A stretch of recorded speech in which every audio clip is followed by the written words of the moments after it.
Hi friends, welcome to Sudha சமையல். எல்லாம் எப்படி இருக்கீங்க? சூப்பரா இருக்கீங்களா? நானும் இன்னைக்கு சூப்பரா இருக்கேன். கொஞ்சம் எனர்ஜெட்டிக்காவும் இருக்கிறேன். ஏன்னா நம்ம என்ன செய்ய போறோம்னா இன்னைக்கு ஒரு நான்வெஜ் செய்யறோம். நான்வெஜ்ல என்ன செய்ய போறோம்னா சிக்கன் கிரேவி. சிக்கனோ மட்டனோ எது எடுத்தாலும் சில பேர் என்ன கேட்பாங்க, குழம்பு மாதிரி வை, சில பேர் நல்லா கிரேவி பெரட்டின மாதிரி வை அப்படின்னு சொல்லுவாங்க. ஆனா இன்னொரு குரூப் நான் என்ன கேட்பேன்னா, பெரட்டின மாதிரியோ குழம்பு மாதிரியோ டேஸ்டா இருந்தா சரி, கொஞ்சம் ஸ்மெல் வராம நல்லா இருந்தா சரி, அது மாதிரிதான் நான் கேட்பேன். இன்னைக்கு நம்ம ஒரு கிரேவி பார்க்கலாம், எப்படி செய்யலாம்னு பார்க்கலாம் வாங்க. ஓகே, இப்ப நம்ம வந்து சிக்கன் கிரேவி செய்யறதுக்கு என்னென்ன ரெடி பண்ணி வச்சுக்கணும் அப்படின்னு சொல்றேன், வாங்க பார்க்கலாம். ஒரு 1/2 கிலோ சிக்கன் எடுத்து நல்லா கிளீன் பண்ணிட்டு எடுத்து வச்சிருக்கிறேன். தேங்காய் நல்லா திருவுண தேங்காவா இந்த கிரேவிக்கு நான் எடுத்து வச்சிருக்கிறேன்.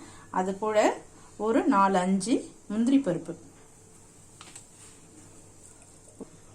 1/2 ஸ்பூன் கசகசா, ஒரு 1/2 ஸ்பூன் சோம்பு.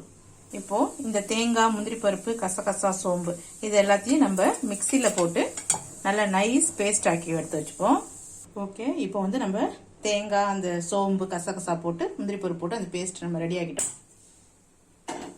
இந்த கிரேவிக்கு தேவையான ஆயில ஊற்றிக்கோங்க.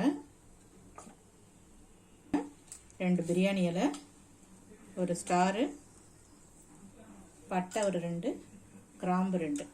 இந்த கிராம்புலாம் ஒரு கம்மியா போட்டுக்கோங்க, இல்லைன்னா அந்த கிரேவில வந்து ஒரே கிராம்பு வாசனை அடிக்கும், அது சில பேருக்கு பிடிக்காது. அதனாலதான் லிமிட்டா 2 கிராம்பு போட்டுக்கோங்க, நல்லா இருக்கும். 2 சோம்பு, ஒரு ஏலக்காய். இந்த நறுக்கி வச்ச ஒரு 3 நல்லா பெரிய வெங்காயம் இதுல போட்டுக்குவோம்.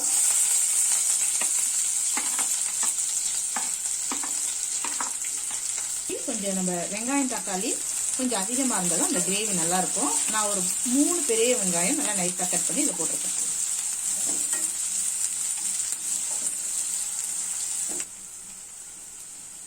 ஆனியன் நல்லா நமக்கு வதங்கிடுச்சு. இப்போ நல்லா நான் பெருசா 2 தக்காளி கட் பண்ணி அதையும் இதுல சேர்த்துப்போம்.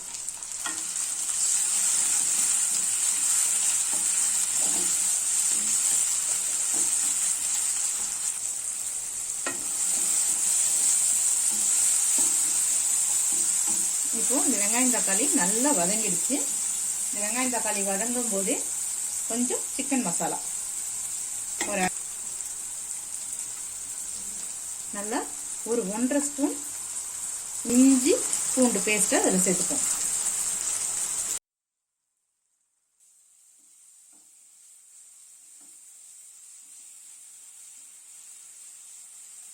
இந்த இஞ்சி பூண்டு பேஸ்ட் அந்த பச்சை வடை போற அளவுக்கு நல்லா இதை வதக்கிப்போம்.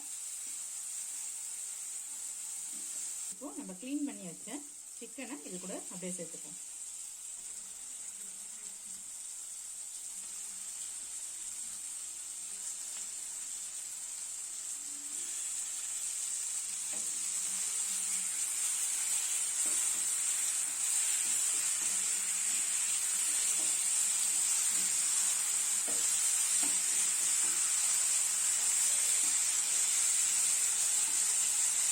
போட்டு ஒரு 1/2 ஸ்பூன் மஞ்சள்தூள்,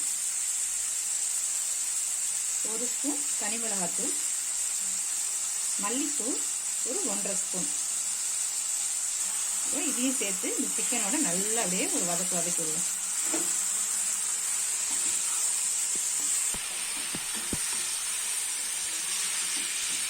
சிக்கன்ல கொஞ்சம் தண்ணி விடும், நல்லா வரட்டும். இந்த மசாலாவும் அந்த சிக்கன் கூட நல்லா ஒரு சேர்ந்து கொஞ்சம் நிறைய இருக்கட்டும். அதுக்கப்புறம் நம்ம தண்ணி ஊற்றலாம்.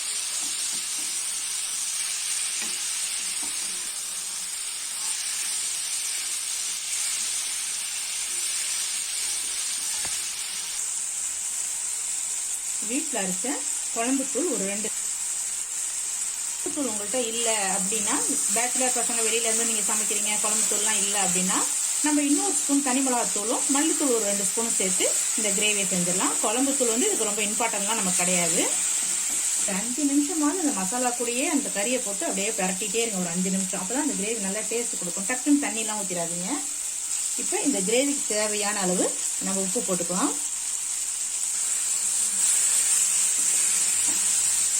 அந்த சிக்கன் வந்து நல்லா 5 நிமிஷம் நல்லா வதக்கி விட்டேன், நல்லா வதங்கிடுச்சு.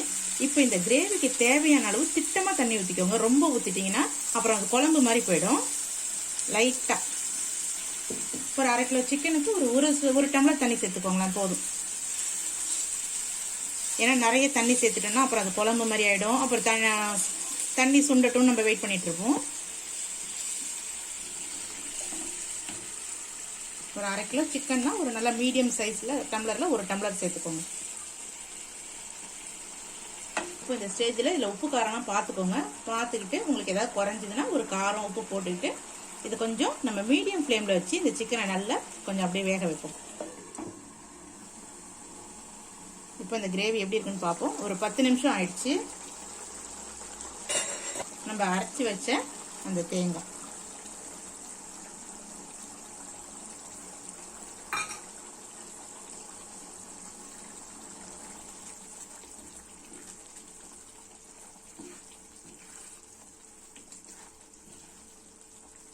தேங்காய் போட்டு ஒரு 2-3 நிமிஷம் அப்படியே அதை கொஞ்சம் நேரம் இருக்கட்டும்.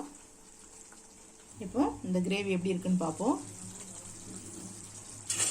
சூப்பராக ரெடி ஆயிடுச்சு இந்த கிரேவி. தேங்காய் ஊற்றி நம்ம நல்லா ஒரு 2-3 நிமிஷமே நல்லா கொதிக்க விட்டாச்சு.